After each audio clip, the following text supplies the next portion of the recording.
You are welcome. What a day to be alive and well.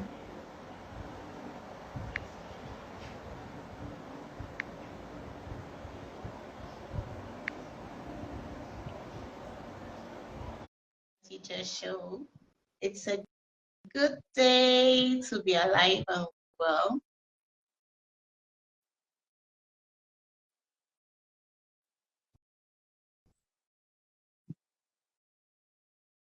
How has your day been? What have you been up to today?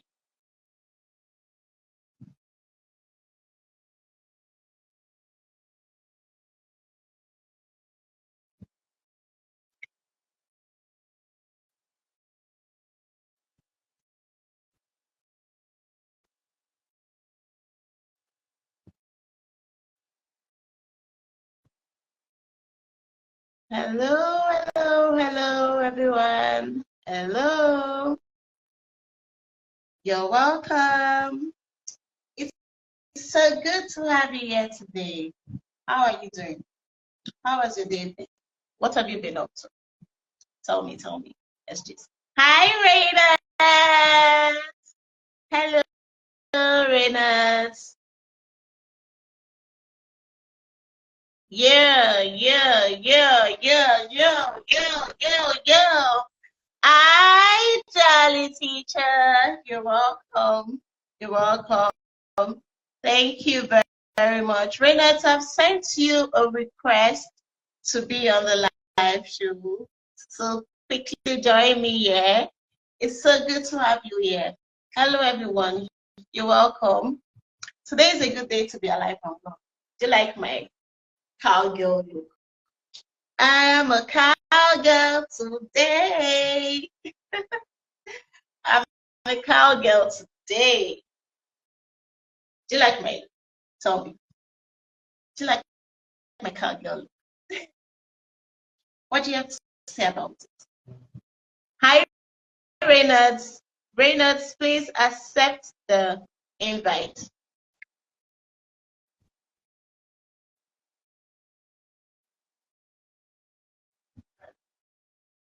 Okay. I've cancelled it and invited you again.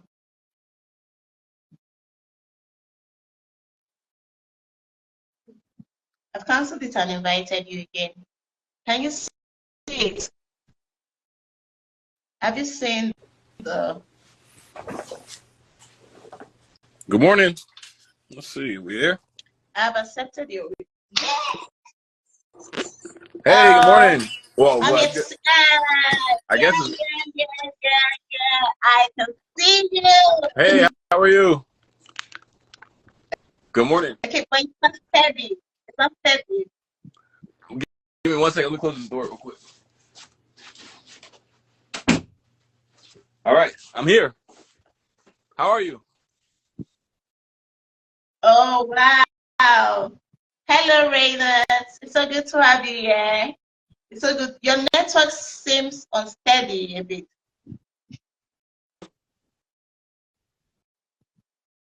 Or is it from my end? All right, here we go.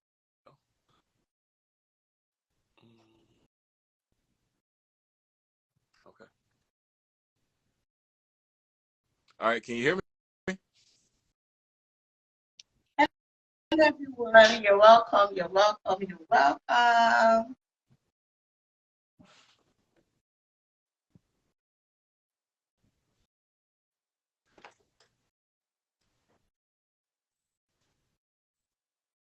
Oh, okay, yes, good. Is it from my end or from your end?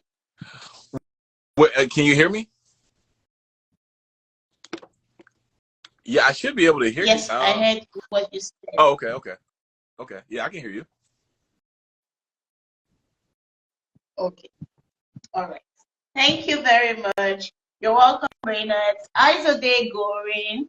How is your day going? How have you been? Yeah, well, thank you for asking. My day is going pretty well. I'm actually kind of in the process of selling my condo, so we're kind of doing some home repairs this morning. You know, there's the time difference, the 6-hour time difference there. So how's your day going? Yeah, my day is going very, very well. Yeah, it's been great. Also, so I had to wear my cowgirl hat. I love your hat. I love your hat. Yeah. So I said, oh, it's so good to have you here today. Thank you for joining. Hello, everyone. If you're just joining, our guest today is Reynolds Marques, and I'm going to read his bio now. So while I read it, please just prepare your flowers to give him some flowers and show him some love. Thank you very much for joining us today. In case you don't know where you are, this is the Millionaire Teacher Show, where teachers come to share their stories and their journey in the education space. Thank you, everyone. All right, so let me just quickly read Brendan's bio. Okay. All right, so let's meet Marques Reynolds. He has a passion for education and entertainment. He has been combining both and working with it. And he is approaching his second decade as a teacher, teaching English language arts, like second decade. Like, are you kidding me? Yeah. And he has also worked as a professional musician and producer for over 2 decades. So his goal has always been to combine his passion for music and education to create engaging lessons that make learning fun for his learners. So just imagine music and education, and then you get to learn. If you've not visited, okay, let's continue. So while gaining valuable insights during his tenure in the classroom, he also experienced many of the challenges plaguing schools throughout the nation. So Reynolds is in the United States, but I want to believe that this also applies to other areas as well. Yes. So he created an exciting, innovative solution to improve the current literacy crisis, and he called that the vocabulary rap camp. Yes. So there's an Instagram handle for this, and when you get there, you're gonna learn a lot, like a lot. It's always dropping.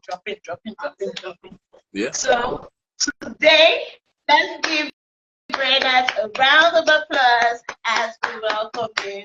You're welcome, Reynolds. You're welcome, Reynolds. So now let's start. Can you tell us, how did your journey into education start? Because you mentioned that you're approaching your second decade. That's huge. Yes. How did you start? Thank you so much. My mother's a teacher. She's actually a retired teacher in Virginia. So when I went to college for advertising, but I also minored in education, and I used to sub while I was in college, and I was like, this might be a career for me. So I ended up starting teaching probably 2 months after I graduated, and I've been in the profession ever since. So that's kind of how I got into teaching. Oh, wow. So your mom inspired that love for teaching. Yes. Inspired. I was always the kid that was, when parents or when teachers have to bring their kids to school on certain days and, for certain events, I was always that kid that was always kind of tagging along. So I kind of got the experience, what it would be like to be an educator, way before I actually became an educator. But yes, I could definitely say my mother inspired that passion. Okay. So when you used to follow your mom, while you were still a child, to schools and all that, so what were the things that you saw that are different from now you being the teacher in the classroom and interacting with the learners?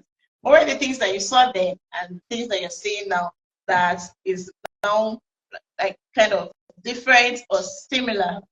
I would definitely say that, I was, when I went to school, my mother was always a teacher. She was like a fifth grade teacher.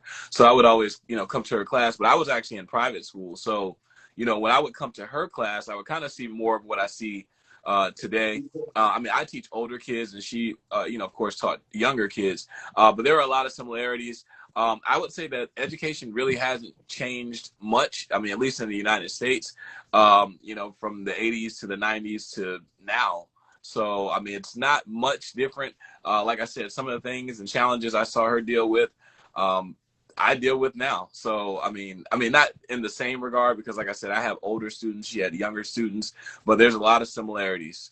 And I would say that not much has changed, from things that I saw her dealing with and issues and, just some of the great things as well.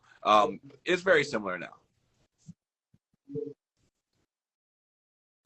Oh, okay. All right. So talk us through your early days as an educator. You've been in the grind for almost 2 decades. So how did it start? Where are you now compared to where you started? I think now I'm an amazing educator. When I started, I feel like I had the passion for it, but it takes a while. And I was told by my principal, it really takes, probably 4 years for a teacher to really, really, really kind of understand and be able to really manage all of the aspects of, handling the classroom and grading and managing and making and creating engaging lessons. So all of those things, it takes years to kind of practice those skills and to perfect them. But like I said, I feel like I'm a way better teacher now. When I started, it's somewhat like it is when you go to like the college education, those classes that you take in college. It's somewhat like that. But it's a little bit different. Once you get into the real thing, there's a lot more things that you have to conquer than they, talk about in the college of education. So you kind of learn the basics of the pedagogy, but, you get the real experience when you get in that classroom for real. Okay, so what were the real experiences that you encountered in the classroom that were quite different from the theories of the pedagogy that you were learning while you were in college? Okay, so when you're in college, of course, they're really just teaching you how to be a teacher. They're teaching you the techniques, they're teaching you what is supposed to happen at all times. But when you're dealing with students, you're dealing with young people, you're dealing with people, you're dealing with different individuals. So, you may have a class of 30 different students. So although many of them may be on the same page and following what you're, trying to do, what they don't teach you in college is, those kids, every child has a personality. So just because you planned out this amazing lesson and you've, mapped out everything, just when you get in that classroom, certain things can change because you just don't know, how those kids are feeling that day, if they're motivated. So I would say that college does prepare you well, but there's just a lot more factors that come into play when you're dealing with individuals. And some days are better than others, but I've stayed the course, so I've definitely enjoyed it. Oh, great. So can you share like a particular challenge or experience that you had in a classroom that made you at some point think that, oh, this teaching thing, I don't want to continue again, or made you like, okay, this teaching thing, I'm in it for real, like this is the reason why I'm here? Yes. The thing that kind of has gotten me is and really helped me become more engaged with it and just helped me just decide that I need to, learn more solutions and just figure it out, is I have had challenging times. And like I am the 12th grade teacher. So, when we were trying to, our goal is always to make sure that the students graduate. And in Florida, there's these requirements that they have to pass and these tests that they have to pass before they are able to receive their diploma.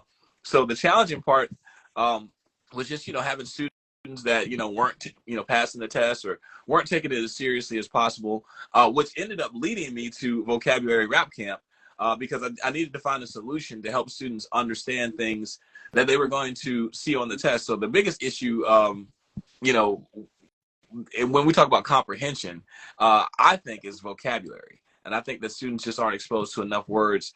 And that is part of the issue and kind of, running into some roadblocks as far as getting students prepared and trying to make sure that every student was able to graduate, I was able to come up with a solution to help that situation, and the solution ended up being Vocabulary Rap Kit. Okay, thank you. So how far as this your program, Vocabulary Rap Camp, how far has it helped learners beyond your classroom? Because I see that it's a very, very huge platform on the internet. But beyond being a platform, how far have you gotten results from it? I think the results have been amazing. Now, just getting the data together. Like I said, I'm building the program. This is year 2 of the program, but I started doing it in my class the first year I came up with it, and we had a great graduation rate. But last year at the school that I was at, we had a 99% graduation rate, and a lot of those students just learning those words might have been the extra thing that they needed, the extra boost that they needed to pass the test, because sometimes students are close, but you have to kind of single out that one thing that may help them improve, or that one aspect where they're weak. And I think that vocabulary was that. So yeah, I would definitely say it's helped. It helped my students. Like I said, we had a 99% graduation rate. I'm doing it this year with my students, so hopefully we have another amazing result as far as every student being able to graduate and get that diploma and move on to bigger and better. So I can definitely say that I've seen it work. I know that it works. I have full faith in it, because not just because I do it, but I've seen it. So yeah, I've seen those results. Oh, all right. Great job. So now, how has teaching impacted your personal growth and outlook to life? Because you experienced your mom as a teacher, right? Mm-hmm. And then now you're also a teacher. So how has that impacted your outlook to life and your personal generally? I think it is. I think the being an educator has helped me mature. It's something that does help you with your life, because you're always trying to help others. There's just so many things. As a teacher, you play so many different roles. So I just think it helps develop you as a person. You're playing the role of not only an educator, but a mentor. Sometimes you're pretty much playing the role of a parent. You spend a lot of time with the students. I also was a coach, like a soccer coach. So, those are long days. That's when you get to work at 7 o'clock and you're not getting home until 11 o'clock. Those are, 13, 14-hour days. So, you want to make sure that you are learning those things and kind of taking on all those roles. But yeah, it just helped me develop as a person, I would definitely say. It's helped me mature. Oh, all right. It has helped you mature. It's helped me become more So responsible. are there any changes? I'm sorry. Sorry, I didn't get that. Oh, I was gonna say it helps me be more responsible, because you have to be responsible for your teenagers. So yeah, it does help you. It helps improve everybody at the same time. Yeah, it helps you be more responsible because of the lives you're dealing with. You're not dealing with papers and abstract things. You're dealing with real things that have emotions, right? So it's how you interact with them that can make them or mar them. It's as simple as that. And the effect of the making or the mind comes right back at you. I read an article today, and the man was telling a story about someone who shut down on a child in class. I just felt, please don't talk. I don't want to hear your own side and all that. So the child now went home, and that was how that class ended. That was on Friday. So the person was feeling guilty. I shouldn't have spoken to this child this way. I shouldn't have said this or done that. And the person went home. The person went to church on Sunday. The preacher sermon was directed towards that. The person felt guilty. And so the person made up his mind, okay, by Monday morning, I will go and apologize to that child. So Monday morning came, the person went to school. Unfortunately, the child was not in school. And the person started making inquiries. So, okay, so what happened to, I'm looking for this particular person, what happened to the person, I've not seen the person in school today. Then the best friend now spoke up that the person died on Friday. Oh, So that's terrible. imagine that. The man felt guilty. Yes, that's terrible. So the man felt guilty that it was because the girl died out of, she was crossing the road, and I know it's a story, right? But just I'm bringing it in now to drive in the point of what you said, that you're responsible as a teacher. You're responsible for the life that you have in your class. Like, so every life is very, very important. So that responsibility has been placed on you, and you cannot afford to take it for granted. It's how you deal with, it's how you take up that responsibility and deal with the situation, or address the issues with each child. That is what makes the difference. And those differences are the way of helping you personally, because it will teach you patience. It will teach you not to use your words anyhow, flippantly. Like, let me just say, that's what is on my mind and all that. You be very careful.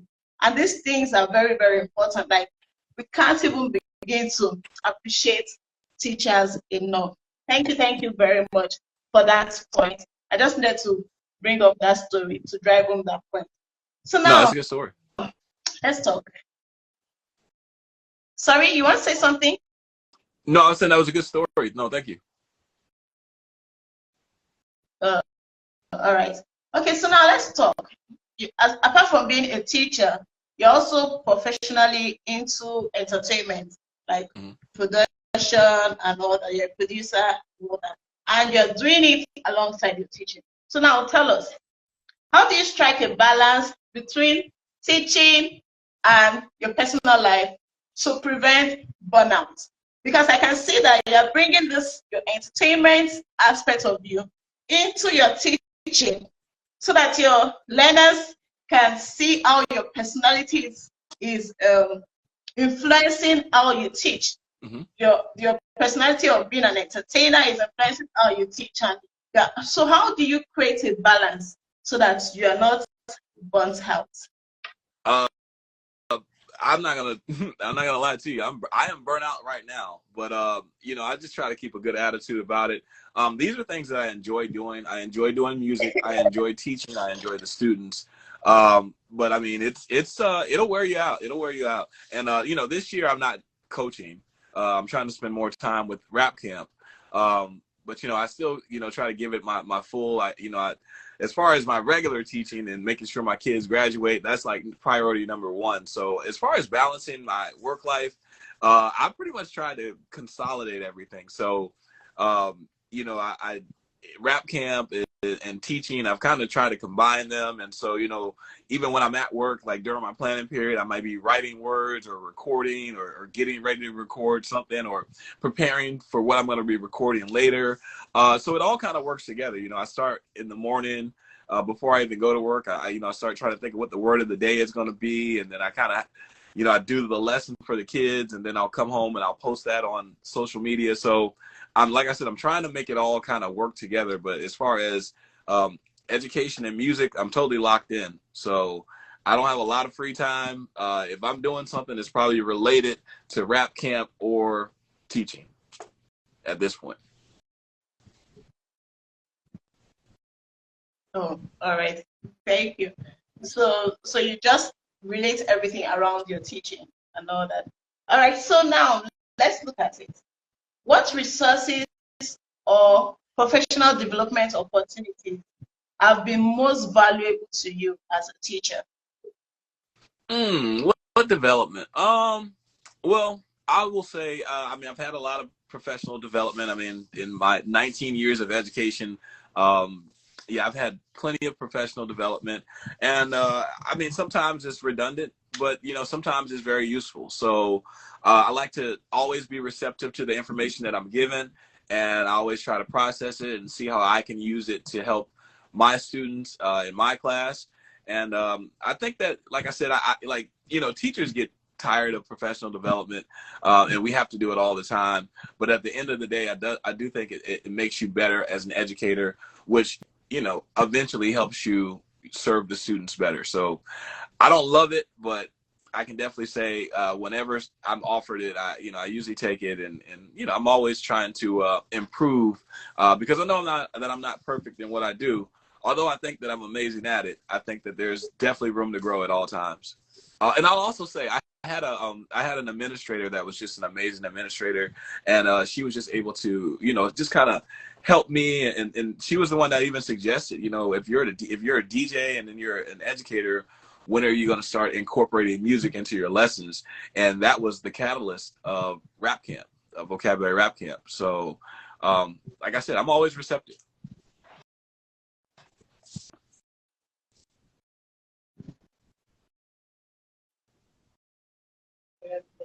Hello. Hello.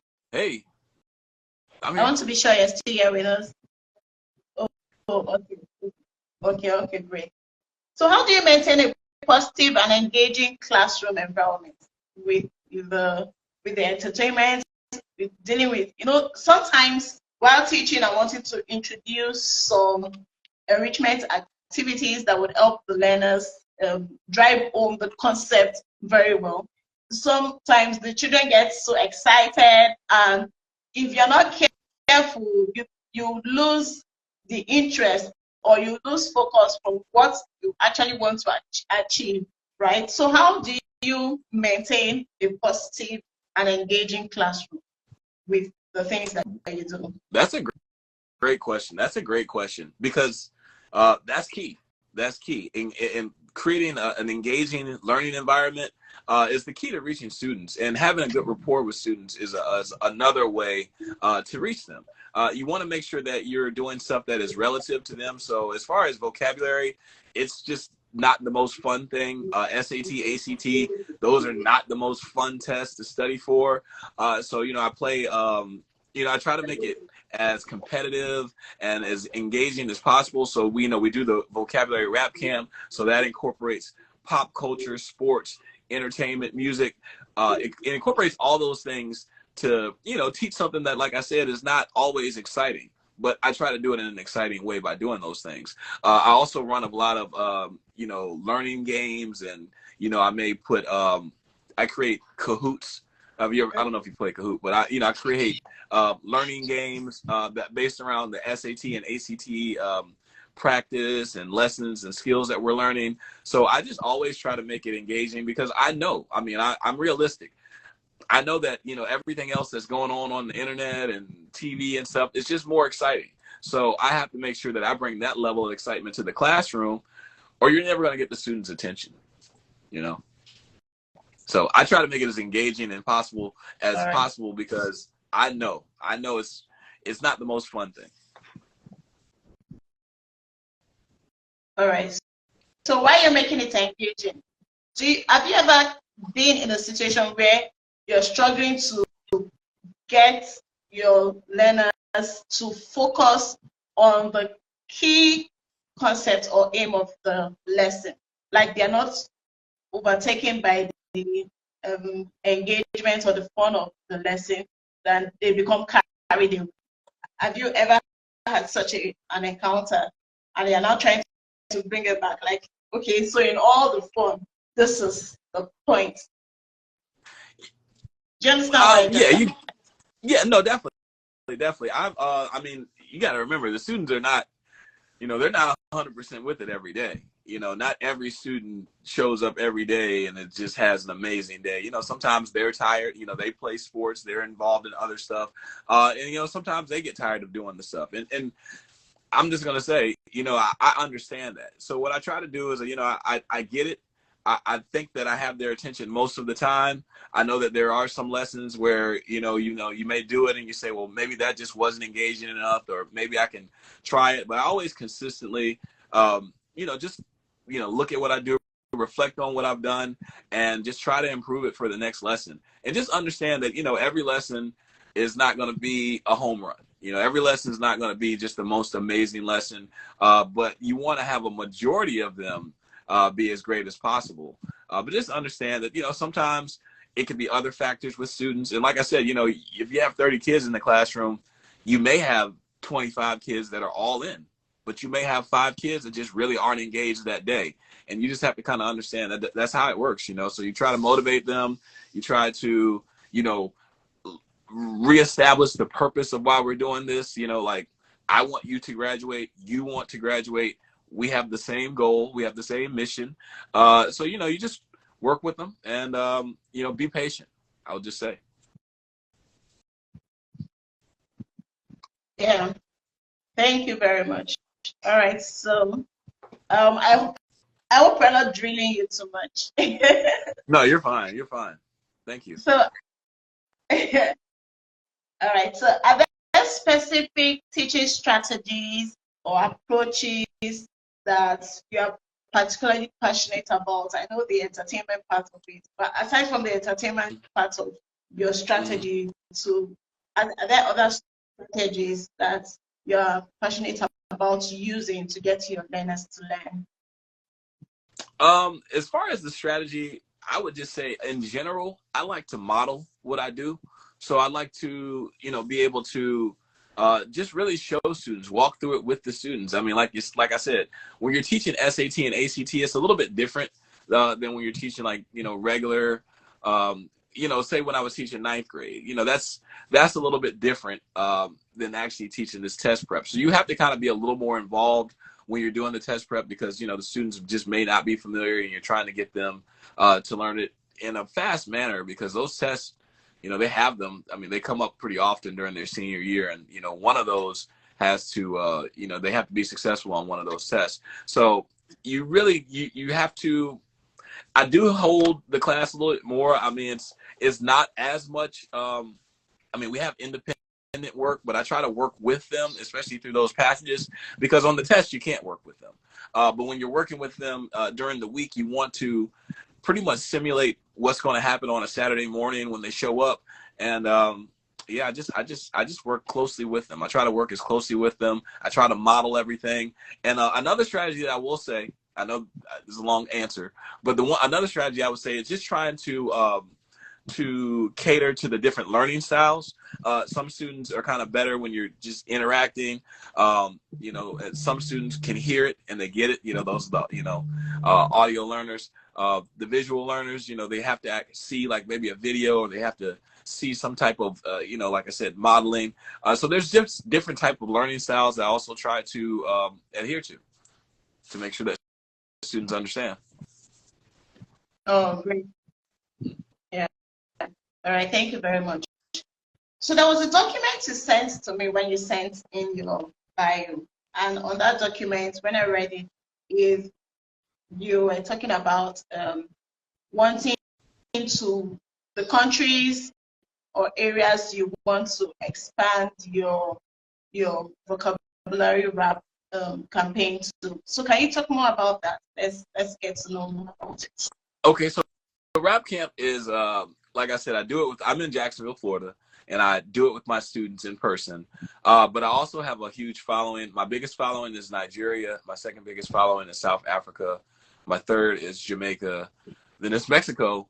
And then it's the United States. I mean, honestly, like my least amount of followers come from the United States, which is fine. But I love the fact that, people across the world are interested in these words. And it's so funny that the more that I do rap camp and the more I encounter these words and teach these words, the more I start to hear them on a daily basis. So whether I'm watching the news or, a sports, broadcast or a podcast, I'm just starting to hear these words more often. But I would definitely say, as far as my international learners, I just love the support. I just appreciate it. And, it's, like I said, rap camp is international at this point. Okay. All right. So thank you. It's definitely international because we get to see it on Instagram and all that. On Instagram, everybody, like I'm in Nigeria and you're in US, and we're getting talking now and all that. So Instagram has a way of connecting everyone wherever you are in the world. Yeah. Yeah. So I I just needed to ask that because I wanted to know. There are a list of countries there, and I just wanted to be sure if we were looking at coming or having a tour around those countries to introduce rap camp, or it was just based on your reach through Instagram. Well, I mean, like I said, it's TikTok, it's YouTube. I'm having some issues with my Facebook now, but it's vocabulary-rap-camp.com. You can reach it from anywhere. But like I said, I just think that I love the fact that there are people that, just want to, advance the English language. And it doesn't have to be somebody that's taking the SAT. Sometimes you just want to learn words so that you can be a better communicator. The more that you can communicate and the more precisely you can, get your message across, you're going to reach more people, and it's going to resonate with more people if you are accurate with your words. All right. Thank you. So I see that you do this on a regular basis, like you clock in and you video yourself clocking in to school on a regular basis. Can you tell me, yes, what inspired that? And then what got you to that point of being consistent about doing that? I'm trying to document the process. I think that being an educator is one of the most interesting jobs. If the job paid more people would love it, and more people would want to do it. But it's a great job. It just, and so I wanted to show that. I wanted to show that, this is what it's like. This is what my morning's like. I'm going to the gym, and then I show up at work, and then I teach some amazing lessons, and then, I come home and do some rap camp. That's my day. And I just wanted to kind of show people, and maybe somebody will see that and be inspired to want to do it, or at least to want to support their local teachers, because it's a lot that goes into it. So yeah, I just wanted to kind of document the process and just kind of give people more behind the scenes. I mean, I do it now, and I want to continue to kind of do it even more and just kind of show you more of what it's like in my world, or I should say in our world, because most teachers. Quite been consistent. Yes, you've been consistent with that. Yeah, thank you. I see that you're very consistent with that. And I try. Yeah. Okay. All right. So, what advice do you have for new and aspiring teachers embarking on their own teaching journey? Okay. What advice do you have for new and aspiring teachers? I do have advice for aspiring teachers, people that want to go into the profession. I would like to say, definitely go into it with an open mind. Build a rapport with the students. The students are amazing. They're the best part of education. And like I said, just be patient with it. I mean, a lot of people don't want to be educators because they feel like it's just not financially, supportive. It's not where it needs to be as far as that aspect. But if you're really passionate about it, you'll find a way. If you're really passionate about it, write a book, create an educational program, do something that do something. I would say that let the classroom inspire your entrepreneurial interest. Because being a teacher is great. It's a great job. It's so many different hats that you have to wear. No 2 days are alike. And I would say if you're interested in it, I definitely would say give it a shot, give it a try, and be patient with it. And you have no idea what it can turn into. I mean, some people want to go into education and eventually they go into administration. Some people create curriculum. So there's different things that you can do in education outside of the classroom, but at least give the classroom an opportunity, give it a chance, and see where it goes from there. Yeah. Thank you very much. So you've hit some things. Okay. So there are 3 things or more that you've said that has inspired more questions. So let's start with the money part, right? Okay. Yeah. So I know that teaching generally, there's the money constraints around teaching, because everybody believes that teachers are not paid accordingly. They're not paid as much as they should be paid, right? Right. And now, you seeing that your mom was in that, and she probably would have complained or mentioned that she's not paid enough, and then you now went into. So can you now help us understand that, knowing that this profession you will not get money out of it, but you now still went into it? Can you tell us about that? If you love it, do it. If you love it, do it, and you'll find a way. Like I said, if you're really into education, then there's some avenues that you can take. So, I mean, as far as just getting paid in the classroom, I'm sure they're working on that. They've been working on it for 30 years. Every year they're talking about how much teachers should, how teachers should be more, compensated better. And eventually it's coming. I have faith. At that point, rap camp will probably be like $1 billion business, and it won't matter anymore. And I'll still probably be in the classroom because I enjoy it. But I will definitely say that figure out different ways. I mean, I was always into music. So, my part-time job or my, side hustle, per se, would be, I was always DJing. So, I would teach because I love teaching, and I would do the music because I love the music. And that was my way of kind of offsetting that deficit. Whereas, some people say, well, the teacher doesn't make enough, so how can you do that job? Just get another job. To be honest, I don't know any teachers that don't have another, another source of income. It's just one of those things that comes with it. But like I said, if you love it, stick with it, because teachers don't get paid amazingly, but administrators and principals and district people, those jobs do pay better. Okay, it's not working with kids, it's not like directly in front of the students, but it's still in the field of education. So there are definitely ways that you can compensate the salary. Don't let that stop you. Thank you very much. Don't let that stop you. So that leads to the second one. Yes. Oh, good. I just was saying, yes, don't let the salary. Thank you very much. That leads to the second one. Mm-hmm. Don't let the salary stop you. Thank you very much. Mm-hmm. So you said something about that being in the classroom. First, you said that your passion should lead you, right? Yes. So don't let the pay stop your passion. And I know that some teachers get so burnt out that they're not able to do any other thing aside from just teaching in the classroom, just their day job. I know that. I know teachers who are in that position that aside from, they try to do other things, but they find out that it's always so time consuming, it burns them out. So they just focus on the classroom, and that becomes their source of income. But you said something that was quite inspiring.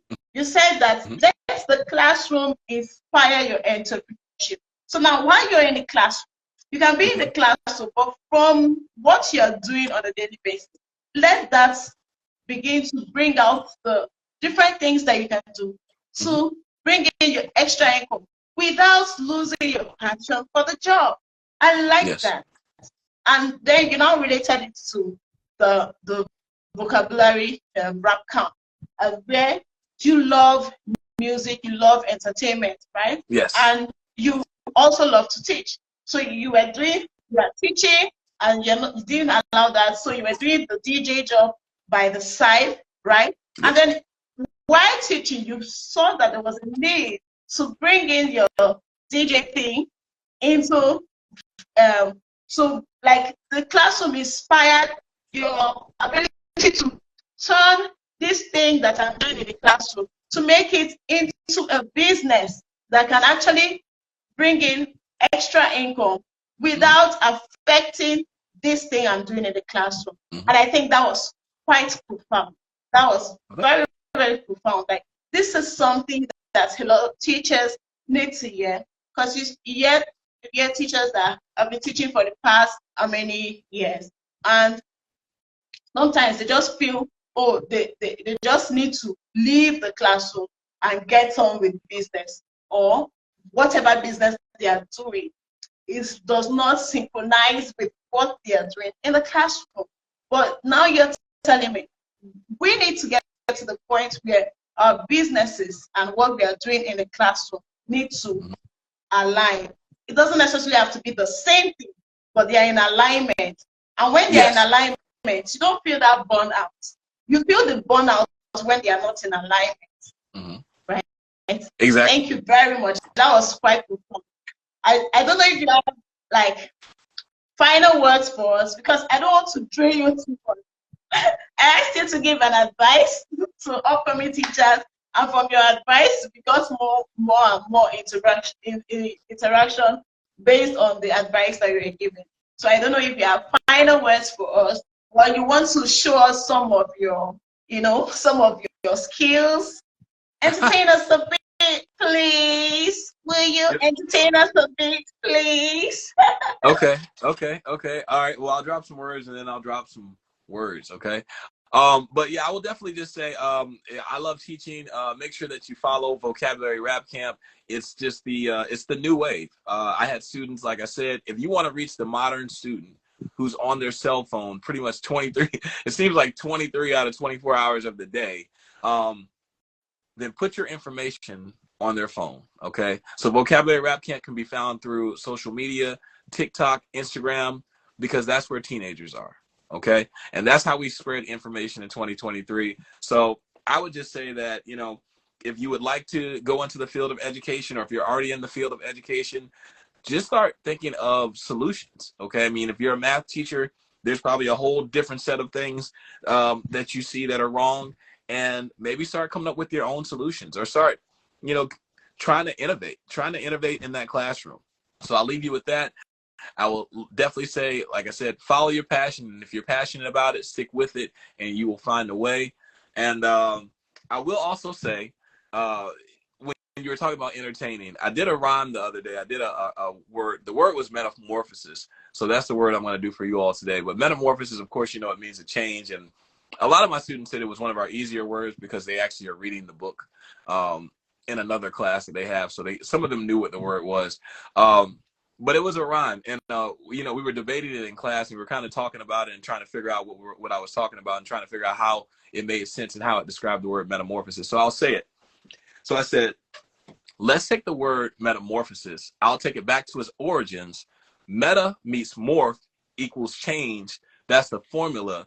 Took the assignment, I set it on fire, I ripped it to pieces. Dang. I actually can't even remember what the rap was. I took the assignment, I set it on fire, I ripped it to pieces. I don't even know. You would have to look at the video to see it. I can't even remember the rhyme. It was so good. I would just say that, guys, make sure that you're following Vocabulary Rap Camp. Every day is something different. I haven't been doing as much Vocabulary Rap Camp this week. I've had a lot of press to do.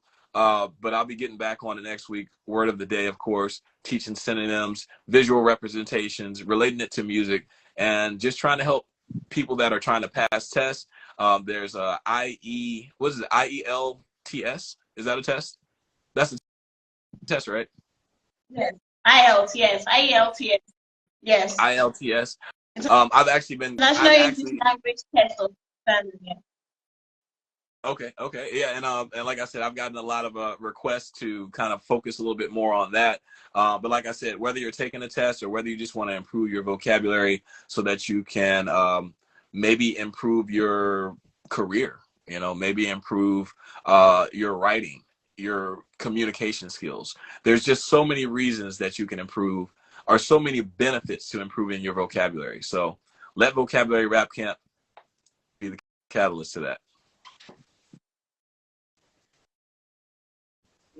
Wow. Thank you very much. So you're trying to help everyone improve on their vocabulary in whatever sphere of life that they may be, whether as a student or in communication, in writing a test or anything. It's very, very important to build up on your vocabulary and improve on it, so it helps you in different areas of life. Thank you very much. Thank you for identifying a need in the system and then working towards meeting that need. And I tell you that as long as you are in the system, there will always be needs around you. It's your ability to identify those needs is one step. The second step is working towards solving that need, right? You said something about think of solutions. There are needs in the educational system. There are needs in the classroom. There are needs in the school. When you see those needs, you identify them, and then you think of solutions. The second thing you said about touching those needs are innovate. So first step, you've thought of the solution. The next step is to innovate that solution. So it's not just about, okay, so I'm looking at it, when you said that, I was just thinking about it, like it's okay to, if you had done this into a book, right? And then you now begin to sell it. It's okay, right? To just have it as a book. But that's just the first step of the solution. The next step of the solution is innovating it.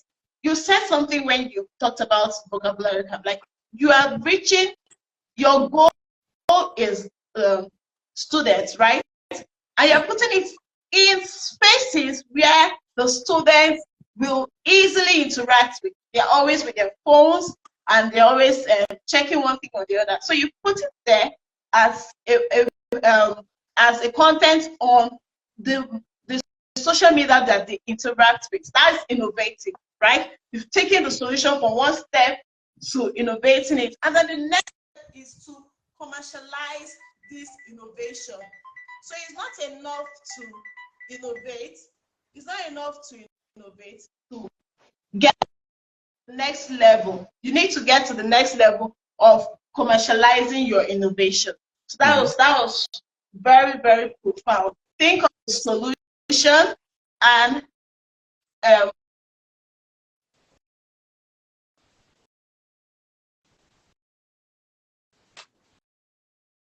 all right, so let's get right back to it.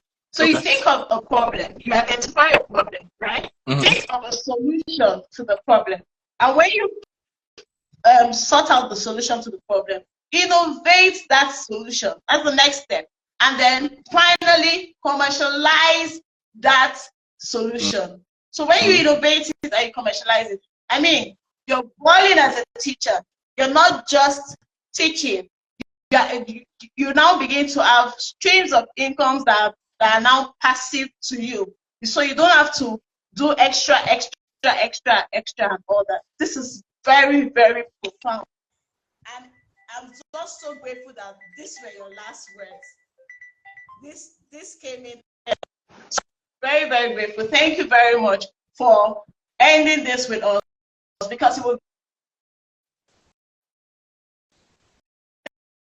Thank you very much for ending today's show on this note, because it will get us thinking. Like, excuse me, teachers, you need to start thinking. Think out of the box.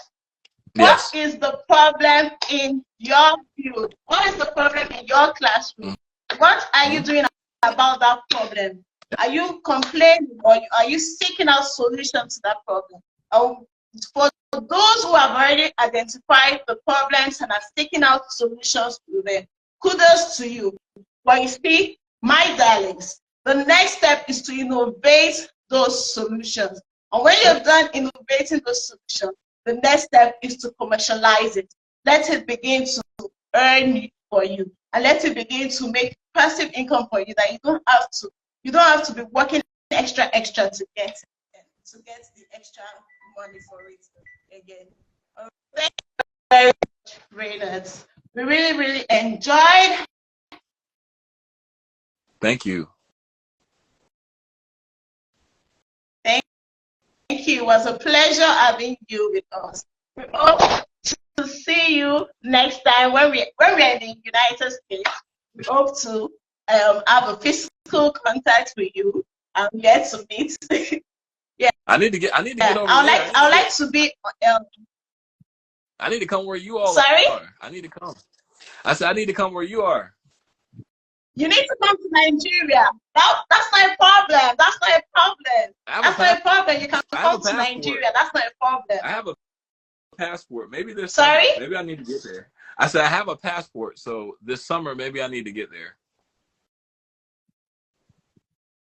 Okay, that won't be a problem. We can work things out. We'll talk about that later on, right? Thank you very much. But I would like to come to your classroom and have a feel of how you interact with me. So thank you very much. That would be great. Sorry, I didn't get that would that. be great. Yeah. Great. That would be great. All right. Take care. All right. Take care. Thank you. Joining, this is the Millionaire Teacher Show, and my name is Reynolds. You will see this. This will be live on YouTube latest Monday, so you can send your friends to go and watch it, and then also for anyone that has missed it or anyone who wants to watch again, you can go watch it on YouTube. Take care.